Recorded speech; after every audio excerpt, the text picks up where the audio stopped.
আপনি ধনী হওয়ার জন্য করেছেন কি? কিছুই তো করেন নাই, কিছুই তো করেন নাই।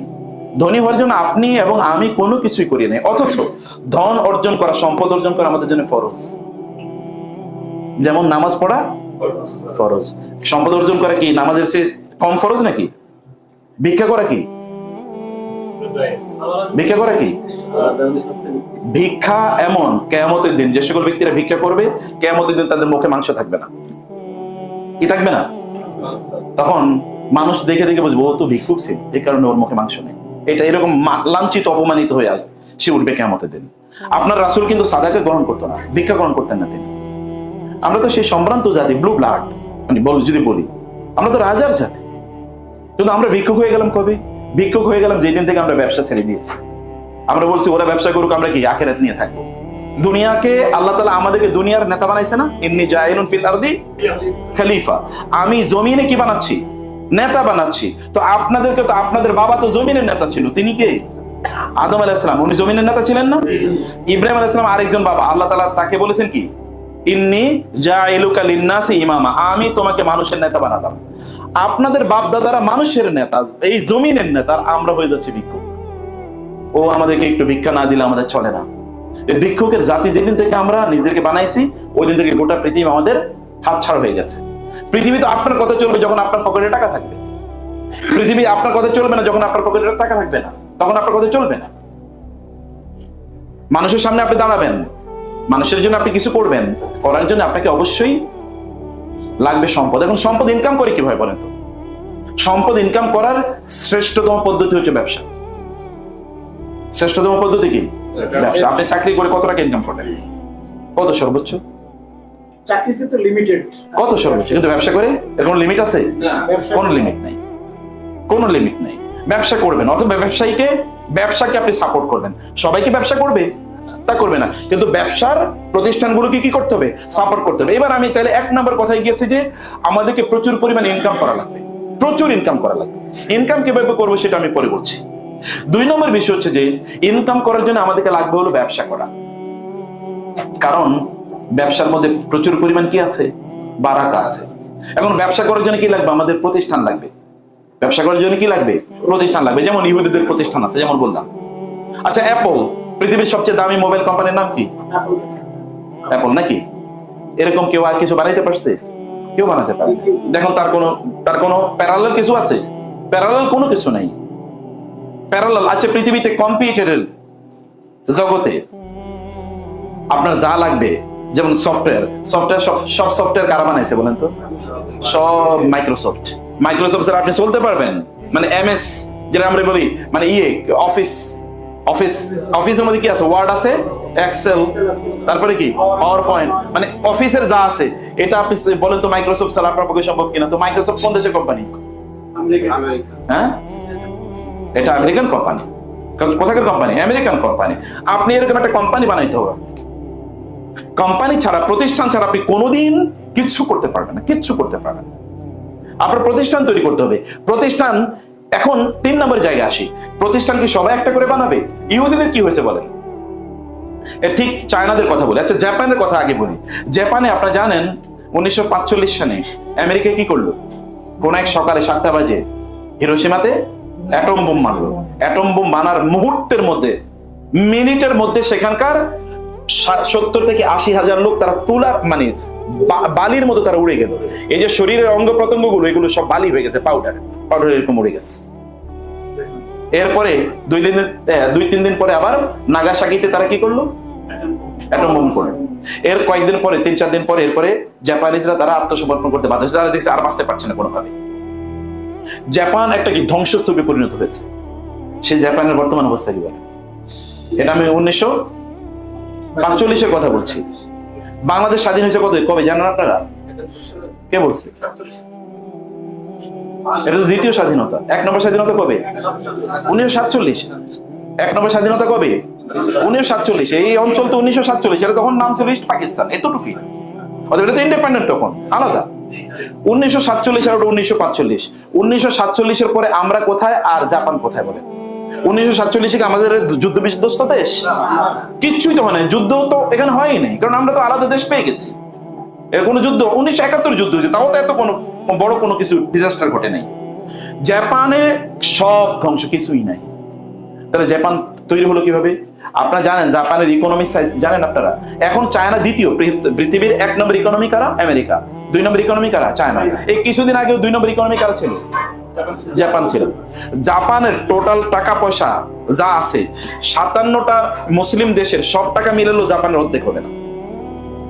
কথা বুঝেন না আমারটা? তাহলে আপনারা আস্তাগফিরুল্লাহ পড়েন না কেন? সুবহানাল্লাহ বলেন কমপক্ষে নাকি? এটা জাপানের জন্য সুবহানাল্লাহ না আপনার জন্য সুবহানাল্লাহ? আমাদের জন্য আস্তাগফিরুল্লাহ পড়া উচিত। জাপানের যা অর্থনীতি আছে, এই টোটাল অর্থনীতির অর্ধেক নাই গোটা 57টা মুসলিম দেশের। জাপান করে কি বলেন তো? আপনি যদি সৌদি আরবেও যান, এমনকি আমেরিকাতেও গেলে দেখবেন বিএমডব্লিউ চলে, অথবা আপনি দেখবেন কি টয়োটা চলে, অথবা জাপানের গাড়ি ছাড়া আর কিছুই চলে। আচ্ছা বলেন তো, পৃথিবীতে জাপান করছে কি? ওরা গাড়ি বানাইছে, এইরকম ধরনের তারা কি ইলেকট্রন মানে ইয়ার পার্টস গুলো তারা তৈরি করেছে, মেশিনারিজ গুলো তারা বানাইছে। তো ওরা এই করলো কি বলতো? তো যুদ্ধ বিধ্বস্ত দেশ সব মনে সাফ হয়ে গেছে, যেটা করলো কি হবে? এরা করলো কি হবে? এরা তখন জাপানের পরবর্তী গভর্নমেন্ট যারা সরকার যারা আসছে, অথবা এরকম কিছু লোক, এই যে আপনাদের মতো, আমাদের ফরিদ ভাইয়ের মতো এরকম কিছু লোক তারা একত্রিত হয়েছে। তারা একত্রিত হয়ে তারা চিন্তা করলো কি করবে? কিছু লোকের তারা প্রশিক্ষণ দেবে। কোথায় প্রশিক্ষণ দেবে? লোক নাই, তারা পাঠালো আমেরিকাতে, যাও ওইখানে প্রশিক্ষণ নিয়ে আসে। ইউরোপে যাও, ওইখানে প্রশিক্ষণ নিয়ে আসে। রাষ্ট্রীয় দেশের কিন্তু অর্থনৈতিক অবস্থা খুবই খারাপ, কিন্তু কিছু টাকা পয়সা যা আছে এটা দিয়ে একজনের পাঠালো, যাও ওইখানে যাও, গিয়ে সেখান থেকে ট্রেনিং নিয়ে আসে। ট্রেনিং নিয়ে আসার পর তোমাকে আমাদের টাকা দিয়ে পাঠিয়েছি, তোমাকে আমার দেশে ফিরে আসতে হবে। তুমি ওইখানে থাকলে 10,000 টাকা বেতন পাইতে, আমরা তোমাকে 12,000 টাকা বেতন দেবো। ট্রেনিং তুমি নেবা, আমার টাকা দিয়ে তুমি ট্রেনিং নেবা, কিন্তু তুমি ফিরে আসবা, ফিরে এসে আমার এখানে চাকরি করবা, কিন্তু তোমাকে দেবো কত বেতন? ওইখানে যা পাইতে তার চেয়ে আমি তোমাকে 2,000 টাকা বেতন বাড়ায় যাবো, কিন্তু তোমার কাজ হবে চাকরি করা না, আমার এখানে এসে তুমি যা শিখছো এটা শিখাইবা অন্যদেরকে। ট্রেনিং তুমি যা শিখেছো এটা এসে তুমি যা শিখেছো এরকম 10 জন লোকের শেখাবা। এই 10 জন আর 10 জন, এই 10 জন আর 10 জন, গোটা জাতি কি টেকনিক্যালি স্কিল, গোটা জাতি টেকনিক্যালি স্কিল। গত পরশু আমাকে একজন ইউনিভার্সিটির প্রফেসর বলছে, আমি যেহেতু ইউনিভার্সিটির প্রফেসর, তো একজন প্রফেসর বললো যে উনি একটা দোকানে গিয়েছে হলো ওষুধ কেনার জন্য। তো ওই দোকানের যে ওষুধ বিক্রি করে তার জিজ্ঞেস করলো কি, তোমাকে তো দেখতে স্মার্ট মনে হয়, পড়াশোনা করেছে কোথায়? বলো স্যার আমি একটা প্রাইভেট ইউনিভার্সিটি, খুব নামি দামি প্রাইভেট ইউনিভার্সিটি থেকে ফার্মাসিতে বিএসসি করেছে। ফার্মাসিতে, ফার্মাসি তুমি বিএসসি করছো, এখানে তুমি ওষুধ বেচো, ওষুধের দোকানে বসে বেতন পাও কত? বলে স্যার 15,000 টাকা। তো তুমি এরকম চাকরি করো, এটার জন্য তো ফার্মাসিতে পড়াশোনা করার প্রয়োজন নেই। বলে স্যার কি করবো, কোনো চাকরি পাই না তো, অতএব যেটা পাইছে এইটাই করতেছে। পড়েছে কোথায়? ফার্মাসিতে। ও তো এখন একটা ফার্মাসি, একটা কোম্পানি, ফার্মাকোলজি, ফার্মাসিউটিক্যাল কোম্পানি দেওয়ার কথা, কারণ ও তো পড়াশোনা করেছে কিভাবে হাউ টু ম্যানুফ্যাকচার মেডিসিন, কিভাবে ওষুধ বানাবে এটা পড়ার কথা, এটা সে শিখেছে, ওখানে পড়াশোনা করেছে। কিন্তু আইসা করতেছে কি? আপনি দেখেন যারা বিবিএ পড়ছে, আপনারা এখানে অনেকে হয়তো থাকবেন, পড়ছে বিবিএ, কিন্তু এখন গিয়ে হোটেলের ওয়েটার, অথবা ধরুন হোটেলে এমনি ওই যে ওষুধ ইয়ে লেখে, আগে ভাউচার লেখে, পড়েছে বিবিএ। তো বিবিএ এর সাথে ভাউচার লেখার কি সম্পর্ক? ভাউচার লেখার জন্য কি বিবিএ পড়ার প্রয়োজন আছে? তাহলে প্রবলেমটা কোথায়? স্কিল ডেভেলপ করে না, আমাদের ডেভেলপ করে নাকি স্কিল, মূলত স্কিলের অভাব। আপনাকে ডেভেলপ করতে হবে স্কিল, যেটা আপনার কাজে লাগবে। এই পড়া তো আপনার কাজে লাগে না, তাহলে আপনি কেন এই পড়া পড়ছেন? বা এই পড়ার পেছনে কেন এত ইনভেস্টমেন্ট? বাংলাদেশে প্রতি বছর 5 থেকে 7 লক্ষ ইউনিভার্সিটি গ্রাজুয়েট বের হয়, 5 থেকে 7 লক্ষ চাকরি আছে নাকি বাংলাদেশে? তাহলে এগুলো করবে কি? ওরাই তো তখন ফ্রাস্ট্রেশনে ভুগে, ওরাই তখন গাঁজা খায়, ওরাই তখন কি জুয়া খেলে, অথবা ওরাই তখন বিভিন্ন ধরনের অপকর্মে লিপ্ত হয়ে যায়। মূলত পড়াশোনাটা দরকার ছিল লাইফ ওরিয়েন্টেড, জীবনমুখী তার পড়াশোনাটা দরকার ছিল, যে এই পড়াশোনাটা তার কাজে লাগবে। এটা জাপানিজরা করেছে, যেমন একটা এক্সাম্পল বলছি। অতএব স্কিল ডেভেলপ মানে এদের দেখেন একটা কমিউনিটি ডেভেলপমেন্ট। 2 নম্বর বলি আমি, মানে ইহুদিরা, জানেন তো ইহুদিরা সংখ্যা কত জানেন? পৃথিবীতে প্রতি 1,000 লোকের মধ্যে 3 জন হলো ইহুদি। কতজনের মধ্যে? 3 জন। আর মুসলমানরা প্রতি 133 জন। মুসলমানরা প্রতি 100-তে কতজন? ইহুদিরা প্রতি 1000-এ কতজন? 3 জন। গোটা পৃথিবী চালায় কি ইহুদিরা না মুসলমানরা? 1000-এ 3 জন ওরা চালায়, আর আমরা 100 জনে 33 জন তাও আমরা চালাতে পারতেছি। তাহলে প্রবলেমটা কোথায়? স্কিলের অভাব। আরেকটা জিনিসের অভাব, তা হলো কি একটা কমিউনিটি অ্যাটাচমেন্ট। আমরা যখন, যেমন ধরেন আপনারা যখন কোনো এক জায়গায় চাকরি করবেন, তখন আপনি তো চিন্তা করবেন আমি এত কষ্ট করবো না, আমি কষ্ট করলে ফরিদ সাহেব লাভবান হবে, আমি কেন কষ্ট করবো? এরকম মানসিকতা বাঙালির মধ্যে বেশি, মুসলমানদের মধ্যে বেশি, যে আমি এত কেন কষ্ট করব, আমি যত কষ্ট করবো তত ওনার লাভ, আমার তো আর লাভ নাই, অতএব আমি যত ফাঁকি দিতে পারি, এরকম একটা মানসিকতা আছে। কিন্তু ইহুদিদের এই মানসিকতা নেই, জানেন? ইহুদিরা যদি এখানে থাকে, ওই যে বলে না সব শিয়ালের এক রাত, শিয়াল যদি এখানে ডাক দেয় তাহলে ওইখানকার শিয়াল আমি আছি কিন্তু তোর সাথে, ওইখানে কিন্তু ও আওয়াজ দেয়। ইহুদিরা যদি এখানে থাকে, এখানে একটা ইহুদি, ও প্রয়োজন 10 কিলোমিটার গাড়ি ড্রাইভ করে যাবে, ওই জায়গায় আরেকটা ইহুদির দোকান আছে, ওর দোকান থেকে পণ্য কেনাছে। এবং এখানকার ইহুদি সে চিন্তা করবে আমার টাকা ইনভেস্টমেন্ট করা দরকার, কার সাথে টাকা ইনভেস্টমেন্ট করব, আরেকটা ইহুদি কোথায় আছে খুঁজে বের করে। আর আমরা মুসলমানরা আমরা কি করি বলেন? হ্যাঁ, আমরা তখন ওনার কিভাবে, উনি মুসলমান, ওনার কিভাবে ক্ষতি হবে, উনি কিভাবে ডাউন হবে, উনি উঠে যাচ্ছে, এটা হচ্ছে বানরের জাতির মতো। আপনি নিজেও করবেন না, অন্য কেউ করতে দেবেন না। এটা আমাদের মানসিকতা। কিন্তু মানসিকতা কি হচ্ছে? আপনি ক্ষতি করছেন কার?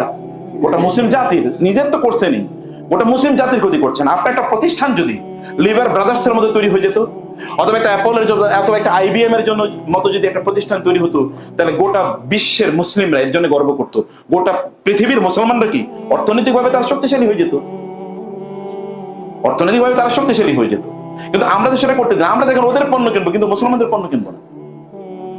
আপনি গেলেই দেখেন এটা কি ইউরোপিয়ান পণ্য কিনা, তাইলে আপনার আর যেটা কোনো মুসলমানদের বানানো পণ্য হয়, তাইলে বাংলাদেশের আপনি বাজারে শার্ট কিনতে গেলে বাংলাদেশি শার্ট, এটা মেড ইন বাংলাদেশ, এটা কিনবেন না, মেড ইন ইন্ডিয়া এরপরে কিনবেন। কিন্তু আমেরিকা দিকে ওই মেড ইন বাংলাদেশটি আপনি কি আমেরিকান ব্র্যান্ডে, যারা ব্র্যান্ডে আপনি কিনে নিয়ে আসতেছেন, ওই একই জিনিস এটা কিনতেন এখানে 100 টাকা দিয়ে, ওইখান থেকে 10,000 টাকা দিয়ে কিনবেন। এই যে দেখছেন নতুন জিনিস, এটা হাইফাই, এই ব্র্যান্ডের জিনিস কিনছে, অথচ এটা কিন্তু আপনার এখানে তৈরি হয়েছে। আপনি এখানে মূল্য দেন না, কিন্তু ওইখানে কি আপনি মূল্য দিয়েছেন। এখন সমস্যাটা কোথায়? আমাদের মেন্টালিটি। আমরা প্রকৃত অর্থে আমরা প্রতিষ্ঠান তৈরি করি না, প্রতিষ্ঠানগুলো যেগুলো তৈরি ওগুলোকে আমরা সাপোর্ট করি না। আমি ইহুদিদের কথা বললাম, চাইনিজদের ঘটনা কি আপনারা বলেন তো? আচ্ছা, চাইনিজরা কেন গোটা পৃথিবী এখন অর্থনৈতিক দিক থেকে তারা নিয়ন্ত্রণ করে? যদিও চাইনিজ জিনিসের মান, সব জিনিসের মান এক সমান না, তারা কিছু কিছু জিনিস তৈরি করে যেগুলো আমেরিকান স্ট্যান্ডার্ডের। আর আমেরিকার এখন প্রায় সকল কি প্রোডাক্টেরই আছে, তার মানে ম্যানুফ্যাকচারিং সেন্টার কোথায়? চায়নাতে। যেমন অ্যাপল ম্যানুফ্যাকচার, মানে টেকনোলজি আমেরিকান, কিন্তু ম্যানুফ্যাকচারিং চায়না। অতএব এখানে মানে তুচ্ছতাচ্ছিল্য করার কোনো কিছু নাই। আপনি জানেন 1988-এ আমেরিকার বেইজিং এ, মানে সরি চায়নার বেইজিং এ, 1988-এ চায়নার বেইজিং এ এরকম বেশি গাড়ি টাড়ি দেখা যেত না। প্রাইভেট কার হতে পারে 2-4, কদাচিৎ 2-4, 5টা 10টা এরকম দেখা যেত। তখনও ঢাকা শহরে প্রাইভেট কারের জ্যাম লাগে। যখন ওদের কি নাই, গাড়ি নাই, তখনও এখানে জ্যাম লাগে। আর এখন প্রতিদিন চায়নাতে মফস্বল মানে গ্রামগুলোতে যেই পরিমাণ বিল্ডিং তৈরি হয়, এইসব পরিমাণ বিল্ডিং যদি একত্রিত করা হয় তাহলে কয়েকটা ঢাকা সিটির সমান। প্রতিদিন চায়নাতে যে পরিমাণ ডেভেলপমেন্ট হয়, এরকম সব ডেভেলপমেন্টকে একত্রিত করে এটা ঢাকা সিটির বড় হয়ে যাবে, সিটির চেয়ে বড় হয়ে যাবে, এত বড়। এবং গ্রাম অঞ্চলের এখন ওদের যারা কৃষকরা BMW ওটা চালায়। অথচ আমরা কিন্তু 98-এর কথা বলছি। 98-এ ঢাকায় তখন ট্রাফিক জ্যাম লাগে, এটা হচ্ছে প্রাইভেট কারে। আমরা কোথায় পিছিয়ে আছি? এই চাইনিজরা কি কাজ করেছে? যেখানে চাইনিজরা আছে ওরা সব কি একসাথে ব্যবসা করে। তুমি চাইনিজ, তুমি ওকে, আমি তোমার সাথে, তোমার ব্যবসা গ্রো করতে, আমি তোমার সাথে ব্যবসা গ্রো করে দিচ্ছি। তোমাকে কি করতে, আমি তোমাকে সাপোর্ট করছি, আমি জীবন দিয়ে তোমার জন্য করবো। কারণ ওরা জানে এটা তাদের আলটিমেটলি কি তাদের গোটা জাতিকে উন্নত করবে, তাদের গোটা জাতিকে উন্নত করবে। আর আমরা কিন্তু এটা দেখেন, এই যে আমাদের দেশে যে এই যে ব্যাটারি চালিত যে অটো রিক্সা, এই ব্যাটারি চালিত অটো রিক্সার জন্য বাংলাদেশে এসে চাইনিজরা ব্যাটারি বানাচ্ছে, এবং আমরা কিন্তু ওদের ব্যাটারি কিনছি। কিন্তু আপনি একটা ফ্যাক্টরি দিলে হয়তো অন্যরা আসবেও না, কিনবেও না। এবং আপনার হয়তো বা কাজেন, আপনার বন্ধু, আপনার হয়তো বা পাশের ফ্ল্যাটের কোনো ভাই আপনার বিরুদ্ধে হিংসা করবে, ও এত টাকা পয়সা মালিক হচ্ছে, নিশ্চয়ই ডাকাতি করছে, চুরি করছে, আপনাকে হিংসা করা শুরু করে দেবে। আমাদের সত্যি করতে প্রতিষ্ঠানগুলো ডেভেলপ করা দরকার, প্রতিষ্ঠানগুলো বড় করা দরকার। যদি আমরা প্রতিষ্ঠানগুলো বড় করি তাহলে আলটিমেটলি আমরা সবাই উপকৃত হবে। সবচেয়ে বেশি উপকার কার হবে? মুসলিম উম্মাহ লাভবান হবে। আচ্ছা, ভালো মানুষের হাতে টাকা থাকলে কি লাভ না লস বলেন তো? আচ্ছা, যদি ফরিদ ভাইয়ের টাকা থাকে তাহলে উনি কি একটা সিনেমা হাউস বানাবে? উনি কি করবে? উনি হয়তো মাদ্রাসা করে মসজিদ করবে, সেটা যদি নাও করে তাহলে আরেকটা বড় কি ইন্ডাস্ট্রি করবে, ওই ইন্ডাস্ট্রিতে আপনার একটা হালাল ইনকামের ব্যবস্থা থাকবে। আপনি তখন ধরেন অ্যাপলে চাকরি করে, তখন আপনি বলেন আমি অ্যাপলে চাকরি করি, আমাদের দেখবেন বিভিন্ন সময় বলে ও এখন কি ওই যে মানে ফেসবুকের যে মেটা বলেছে ও মেটায় চাকরি করে। কয়েকদিন আগে দেখলাম আমাদের বাংলাদেশের এক লোক, সে বলে ডিজনিতে চাকরি করে, আমেরিকার ওই যে ক্যালিফোর্নিয়াতে যেখানে ওই সিনেমাগুলো তৈরি হয়, অঞ্চলটার নাম কি হলিউড। হলিউড তো একটা এরিয়ার নাম মূলত। এই হলিউডের একটা মানে ফ্যাক্টরি ইন্ডাস্ট্রির নাম হলো ডিজনি। ডিজনি চ্যানেল যেগুলো আপনি দেখেন, ওইখানে ওই ডিজনিতে তিনি টেকনিশিয়ান হিসেবে ডেভেলপ করেছেন, মানে জয়েন করেছেন। এই কারণে পুরো বাংলাদেশ সেলিব্রিটি, কারণ এটা এরকম দামি প্রতিষ্ঠান। তো এখন আপনাদের যদি স্ট্যান্ডার্ড মার্কেটিং কোম্পানি যদি এরকম একটা প্রতিষ্ঠানে রূপান্তরিত হয়, তখন তো আপনি বলতে পারবেন আমি এমন একটা প্রতিষ্ঠানে চাকরি করি। ওই প্রতিষ্ঠান কি কেবলমাত্র প্রতিষ্ঠাতারা বানিয়েছে, কেবলমাত্র প্রতিষ্ঠাতারা করেছে? নো, প্রতিষ্ঠাতারা করে নাই, করেছে কারা? অন্যান্যরা, সাপোর্ট টিম, সাপোর্ট স্টাফ, তারা মিলে এটা কাজ করেছে। আপনি দেখেন অ্যামাজন কি কাজ করেছে? আমরা কোনোদিন চিন্তা করেছি যে বাজারে গিয়ে পণ্য কিনবো না? আমরা কিনবো কি অনলাইনে, মোবাইলে বলবো যে এটা তুমি আমার বাসায় খাবার পৌঁছে দাও, অথবা আমার বাসায় বইটা পৌঁছে দাও। এটা কোনোদিন কেউ চিন্তা করেছে? কেউ চিন্তা করে না। অ্যামাজন চিন্তা করলো যে আমি এটা করবো। অ্যামাজন, কিন্তু আমি জঙ্গলের কথা বলি না, অ্যামাজন হোয়াটসঅ্যাপ মানে ইয়ার কথা বলছি, অ্যাপস এর কথা বলছি। ব্যবসা করে কি ওরা? কিসের ব্যবসা করছে? অ্যাপস। আচ্ছা, উবার কিসের ব্যবসা করে? আচ্ছা, পাঠাও কিসের ব্যবসা করে? ফুড পান্ডা কিসের ব্যবসা করে? অ্যাপস। এর বাইরে কিছু আছে নাকি তার? এর বাইরে কিছু নাই তো। সে তো একটা অ্যাপস বানিয়েছে। আচ্ছা, আমাদের আলিবাবা কিসের ব্যবসা করে? অ্যাপস। সে তো অ্যাপস বানিয়ে দিয়েছে। এই অ্যাপস এর মাধ্যমে অ্যামাজন পৃথিবীর এখন 1 নম্বর কোম্পানি, সবচেয়ে বেশি টাকা অ্যামাজনের পকেটে ঢুকে। সে একটা মার্কেট প্লেস করে দিয়েছে কেমন।